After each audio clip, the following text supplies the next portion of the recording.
No período colonial, o ouro das minas de Minas Gerais chegou a ser processado aqui, onde funcionou a Casa da Moeda e depois o Paço Imperial do Rio de Janeiro.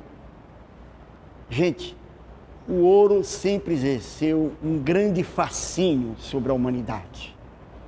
Símbolo de riqueza, símbolo de opulência.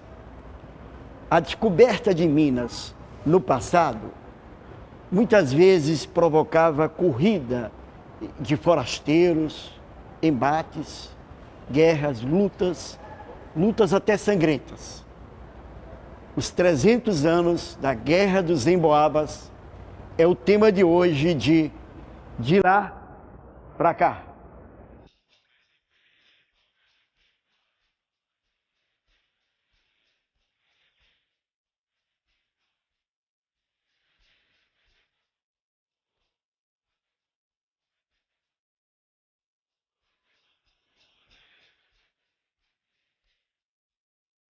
Luciano Figueiredo é professor da UF, da Universidade Federal Fluminense, autor do livro Rebeliões no Brasil Colônia. Luciano, explica pra gente o que foi a Guerra dos Emboabas. Selmo, a Guerra dos Emboabas foi uma sucessão de conflitos que opôs paulistas, bandeirantes que descobriram as regiões mineradoras no sertão de São Paulo, contra os chamados emboabas, né, que era uma designação genérica para os forasteiros que avançaram em cima das regiões dos paulistas.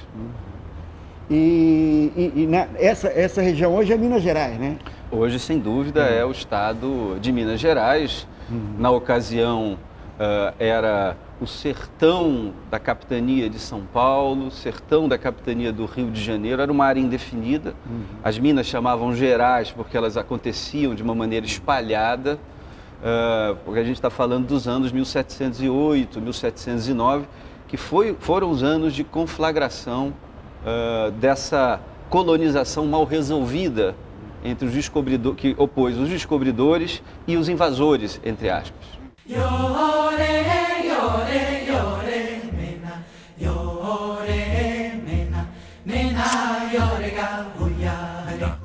Morro Vermelho, distrito de Caeté, Minas Gerais, é a terra de Manuel Nunes Viana, que é o líder dos emboabas. Bom, vamos para entender essa história. Eu queria que você me explicasse um pouquinho, Adriana, o que significa ser emboaba nessas Minas Gerais quando o ouro é descoberto. Bem, emboaba é uma palavra de origem indígena e que tem um conteúdo pejorativo, né?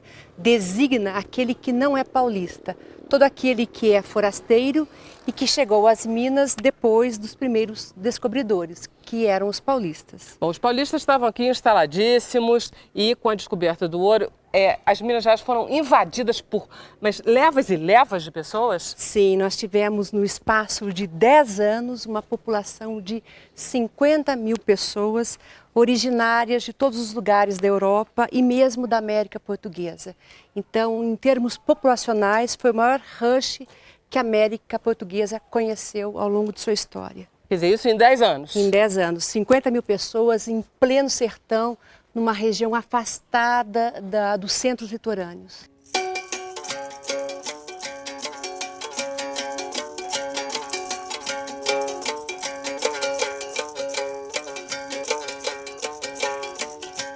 Mas o conflito foi uma sucessão de brigas, assoadas, linchamentos, tiros, corre-corre, que era a tática de guerra, chamada Guerra Brasílica, que os paulistas aprenderam com os índios, que tomou conta dessa região durante alguns meses, poucos anos, e que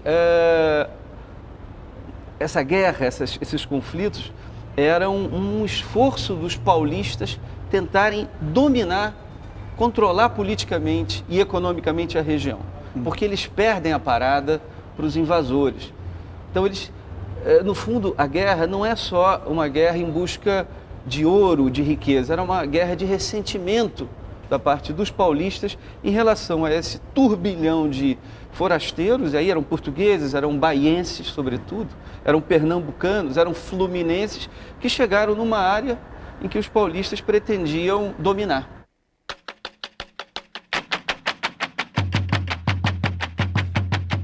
Os emboabas como um todo, na verdade, eles são definidos porque eles não são paulistas, eles se sentiram com poucos direitos. O que os levou a entrar em conflito com os paulistas? Bem, a guerra foi um levante dos emboabas contra os paulistas, que na época ocupavam os cargos administrativos mais importantes da região. Num primeiro momento, quando os paulistas descobriram a região, eles tiveram como prêmio ou recompensa o monopólio desses cargos. Mas no momento em que os emboabas começam a engrossar a população e se tornam, depois o maior contingente local, e os paulistas passam a ser minoria, isso muda o jogo de forças. Os emboabas passam a reivindicar esses cargos ocupados pelos paulistas.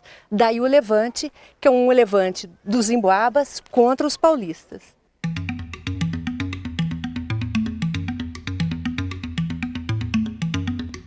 Foram os habitantes da capitania de São Vicente, da cidade de São Paulo, que descobriram o ouro em Minas Gerais. Professora Kátia Abud, dizia-se na época por que eles saíram daqui procurando ouro? Qual era o mito que existia por detrás disso? Bom, há vários motivos, que levam ao ouro. No primeiro momento, quando eles saem da capitania, como era uma região muito pobre, não tinha as riquezas de outros lugares, a cana-de-açúcar não tinha se desenvolvido, etc. A necessidade de mão de obra levou-os para fora. Depois que eles conseguiram aprisionar a maior parte dos índios habitantes do Planalto, foram para fora em busca dos índios. São Paulo se mantém uma cidade pobre, uma vida muito dura, uma população que vivia sem conforto, sem luxo. Kátia, a procura por esse ouro das Minas Gerais foi muito grande? Quer dizer, muita gente saiu daqui? Foi. Os historiadores, eu não sei se exageram, mas há historiadores do século XVII, que dizem que São Paulo ficou uma terra de mulheres e crianças. Porque os homens válidos e velhos, os homens válidos todos foram em busca do ouro. Que tipo de homens eram? Minas foi povoado por São Paulo, pelos paulistas. Quer dizer, os mineiros não sabem, mas os mineiros são paulistas. São descendentes dos paulistas.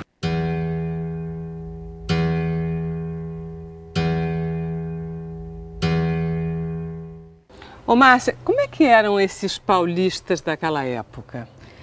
Os paulistas eram pessoas mais rudes, Eles tinham um estilo de vida mais primitivo e eles tinham uma facilidade de convivência maior com os índios.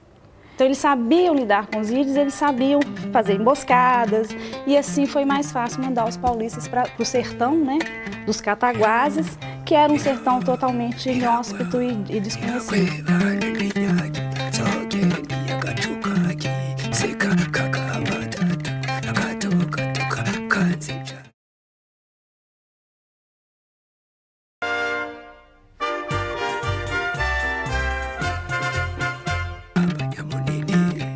E no caso, quem seria esse Manuel Nunes Viana? Bem, ele é uma figura muito interessante, porque é um homem que chegou ao Brasil no final do século XVII. Português, de Viana do Castelo, de origens muito humildes, um homem semi-analfabeto e que em pouco tempo fica riquíssimo trabalhando no comércio de gado. Ele criava gado nos currais do São Francisco, vendia para essa região aqui e ficou milionário. E ele passa então a desempenhar uma espécie de liderança política entre os emboabas. Quer dizer que ele fica rico não porque ele descobre ouro, ele fica rico porque ele comercializa com algo quase mais importante que o ouro? Sim, Ele se torna o grande chefe emboaba, né? Ele é aclamado aqui governador das Minas Gerais, que era um cargo que não existia. Ele inventa esse cargo, né? E ele permanece nele durante quase um ano. Isso com a coroa portuguesa sabendo? Bem, ela ficou sabendo depois, era um crime de lesa majestade, um crime gravíssimo, porque os funcionários régios eram escolhidos entre a nata da nobreza portuguesa. Eram homens escolhidos a dedo pelo rei, né? E o que os emboabas fizeram aqui foi indicar ou aclamar um homem analfabeto para ocupar um cargo político importantíssimo.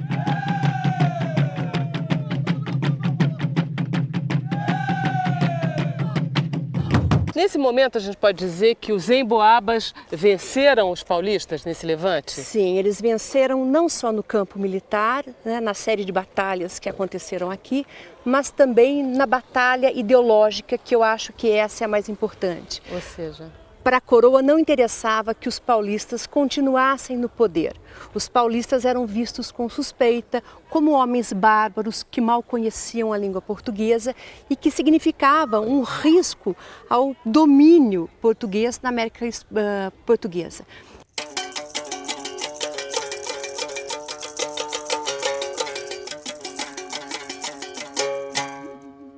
E aí é que nasceu Minas Gerais, né? E aí nasceu o projeto, sem dúvida, isso é muito importante, de constituição de uma região autônoma. O conflito dos emboabas, ele é resolvido em 1709, um governador que foi o Antônio de Albuquerque consegue entrar na região, cria câmaras, leva o conflito para o âmbito do universo das disputas políticas nas câmaras municipais, Sabará, Ouro Preto, Ribeirão do Carmo, São João del Rei, né? Vai nascendo, como você disse, o território de Minas Gerais, mas a guerra mostra que a coroa precisava estar lá presente. Ela não podia deixar aquela situação na mão de colonos que eram fiéis, mas eram colonos que tinham um ressentimento muito forte.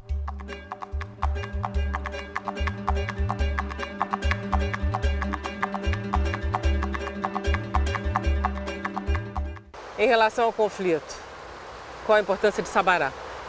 Sabará teve um papel fundamental. Primeiro porque a cidade, a vila abrigava a autoridade local mais importante, que era o Manuel Borba Gato. E segundo, pelo fato de que Sabará foi escolhido o primeiro arraial a ser invadido pelos emboabas. Então, a primeira operação militar durante o conflito acontece aqui em Sabará, quando os emboabas cercam o lugar, né, e invadem, colocando fogo em todo o arraial. Sob o comando de Manuel Nunes Viana. É ele que protagoniza essa invasão. Aqui no morro tem a banda Santa Cecília, que ela, né, o que eles dizem é que ela é desde essa época da chegada dos emboabas.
Tanto ouro. É o ouro de Minas. É o ouro de Minas. O ouro de Minas, ele está nas igrejas de Minas, está nas igrejas de outros estados brasileiros. e está principalmente fora do Brasil. Está nos museus. Eu mesmo, uma vez eu visitando um museu em Chicago, eu vi lá 2 peças lá, que o ouro era do Brasil, de Minas. O ouro em Minas Gerais foi descoberto nessa região, Adriana? Foi. Os primeiros achados aconteceram aqui na região de Sabará, né, ainda no final do século XVII. E que rio é esse? Esse é o Rio das Velhas, famoso Rio das Velhas, né, que no século XVIII era a grande via de entrada para quem vinha da Bahia. Ah, sim, ele é um rio navegável. Navegável, pelo menos no século XVIII era. Ele desemboca no São Francisco, né, e é possível navegar até o mar através do Rio das Velhas. O ouro de Minas era todo ouro de aluvião, quer dizer, ouro trazido na poeira dos rios, é isso? Olha, até 1707, basicamente era ouro de aluvião, ouro de lavagem, né? E depois passa a ser ouro de beta, que é o ouro de Minas. Quer dizer, na verdade, descobrir ouro, ficar rico com ouro nessa época, não era tão difícil. Quer dizer, você pegava uma bateia e saía catando, você conseguia. Sim, mas é uma questão de sorte também, né? E isso significa que num lugar como esse rio poderia haver ou não ouro. E as datas eram divididas. Então nem sempre acontecia de o sorteado cair com as melhores datas.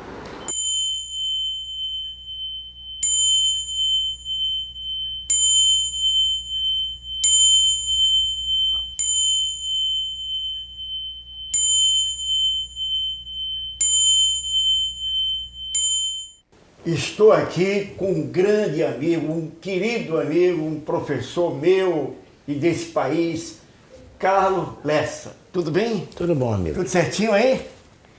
Professor, fale um pouco sobre o ciclo do ouro no Brasil e as injunções sociais dessas minas, desses, enfim. Você sabe que eu estou convencido que o ciclo do ouro é chave para entender o Brasil. Porque o que aconteceu em Minas Gerais no século XVIII é um prodígio histórico. Você sabe que foi a primeira grande diáspora do mundo.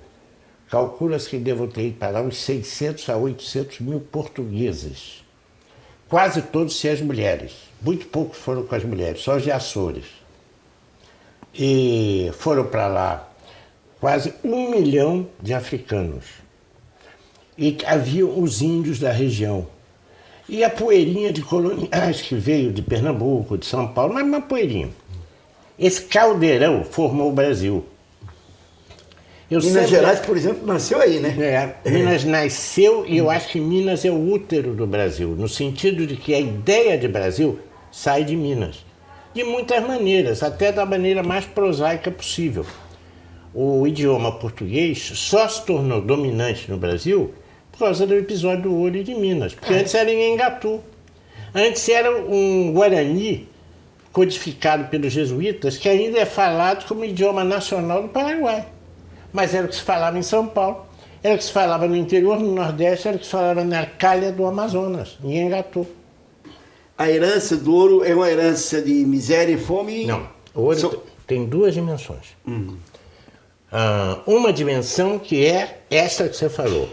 Eu pessoalmente acho que o que foi a sorte brasileira no ouro é também a desgraça brasileira do ouro. Por que é sorte? É sorte porque o Brasil, ao contrário da América Espanhola, ficou unificado. Não se fragmentou, não é? A América Espanhola deu origem a uma opção de países, né? É verdade. Aqui não. Aqui a gente manteve a unidade nacional. Por quê? Porque a maneira pela qual a economia do ouro permitiu que surgisse a economia do café. Extremamente positivo do ponto de vista do Brasil se manter unido. Extremamente negativo do ponto de vista social, porque a escravidão foi confirmada de maneira dramática pela economia do ouro e foi reproduzida na economia do café escravo. Então, o Brasil escravagista é filho do ouro.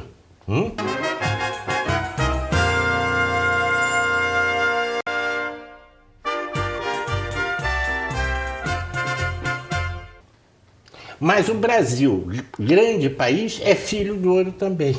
De Minas para Portugal, Portugal para Inglaterra. Inglaterra, para o mundo, para as igrejas. Muito bonito. É verdade que você foi à Serra Pelada? Fui à Serra Pelada. Eu fiz uma matéria na Veja e eu conheci Serra Pelada na época do apogeu mesmo. Ali estava entupido de gente. Era um negócio assim, eu tinha muita ansiedade de conhecer, mas a imagem que eu vi ali de perto é uma imagem chocante, Vera, porque é o seguinte, você vai chegando perto de um buraco que não tem fim, é um buraco enorme, cheio de gente, aquelas formiguinhas humanas, essas pessoas ali carregando, subindo aquela ladeira, levando areia nas costas, as pessoas sujas, as pessoas imundas, as pessoas fedendo. E eu procurava o ouro ali, procurava o sucesso, não encontrava, só encontrava desgraça. Cheio de homem, não tinha mulher, poucas mulheres, um lugar realmente horrível. E as pessoas se alimentavam, da única coisa que eles se alimentavam, assim, eu vou conseguir achar uma pedra de ouro. E eu ficava dizendo, tudo bem, mas me apresente para a pessoa que conseguiu. Eu não conheci ninguém que tenha conseguido, ninguém que teve alguns que conseguiram. Mas concretamente, a visão que eu tive de Serra Pelada é uma visão de grande desgraça.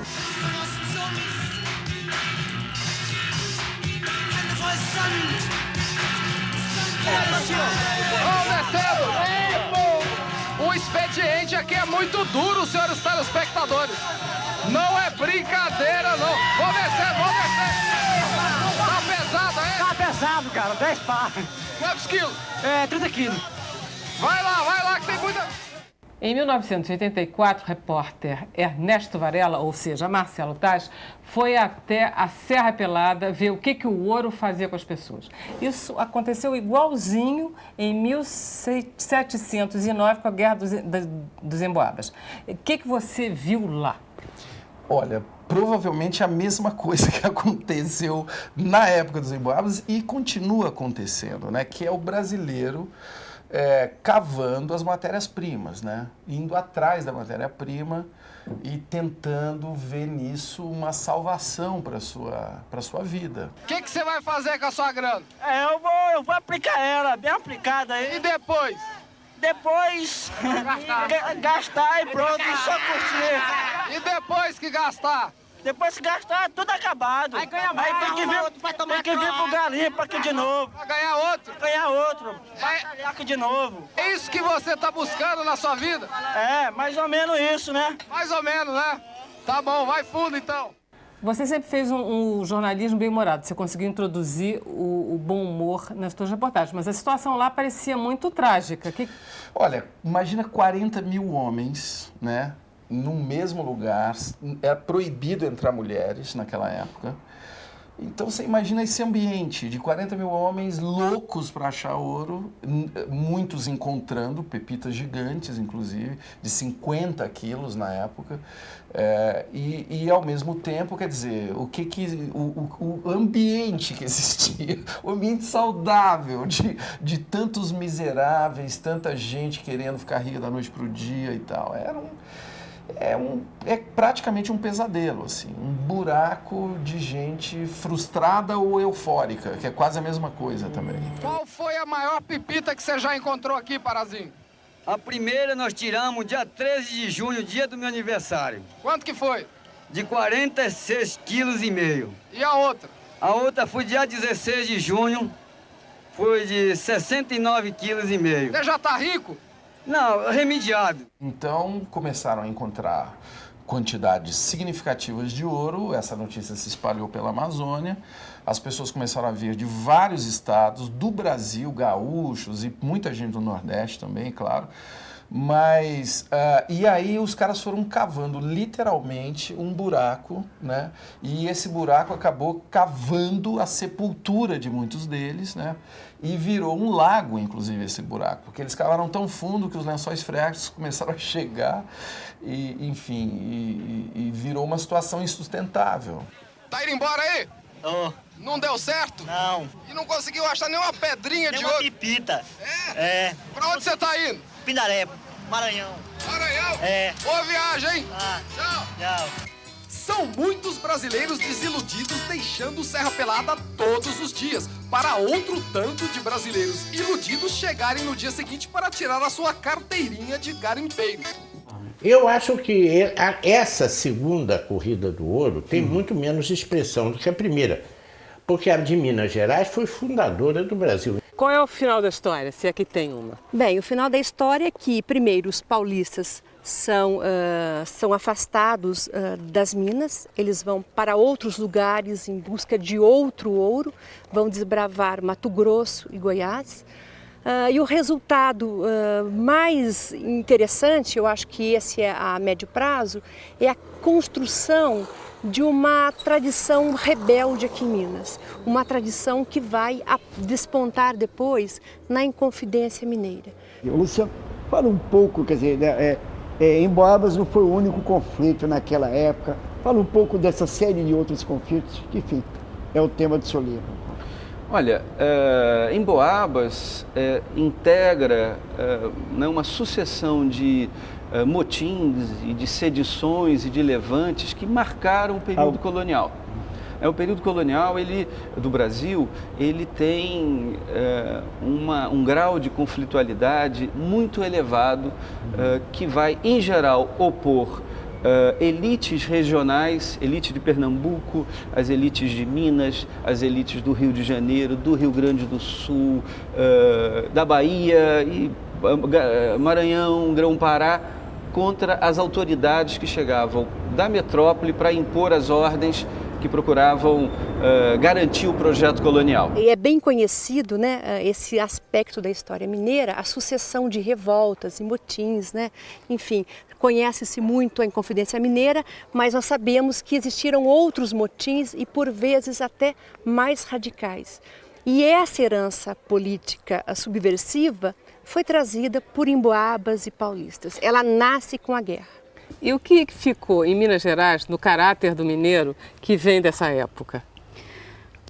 Bom, o mineiro, ele é uma junção aí, acredito eu, de todas desse desenrolar da Guerra dos Emboabas, né, e dessa conquista do território. As pessoas que aqui se instalaram eram medrosas, elas eram desconfiadas, elas eram traídas, né? Então o mineiro se formou muito nessa base, né? A formação da cultura mineira tem muito a ver, né? O mineiro é desconfiado, mas isso vem de uma história, né? Essa coisa da corrupção, da traição, da propina, isso já é uma coisa que se espalhou até né, por uma ideia de Brasil até, que se a gente for pensar bem, né? Mas isso nasce no território de Minas Gerais porque as pessoas tinham que se virar, elas queriam ganhar, elas queriam ouro, elas queriam enriquecimento.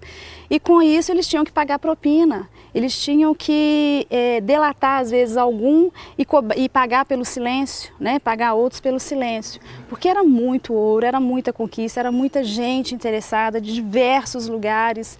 Então essas coisas aconteciam e o mineiro se formou muito nessa cultura da desconfiança, né? Nesse jeito de não falar muito as coisas, de ficar meio quieto, e eu acredito que seja muito por isso aí. Virou uma regra no Brasil, cara, de você tá parecendo um mineiro.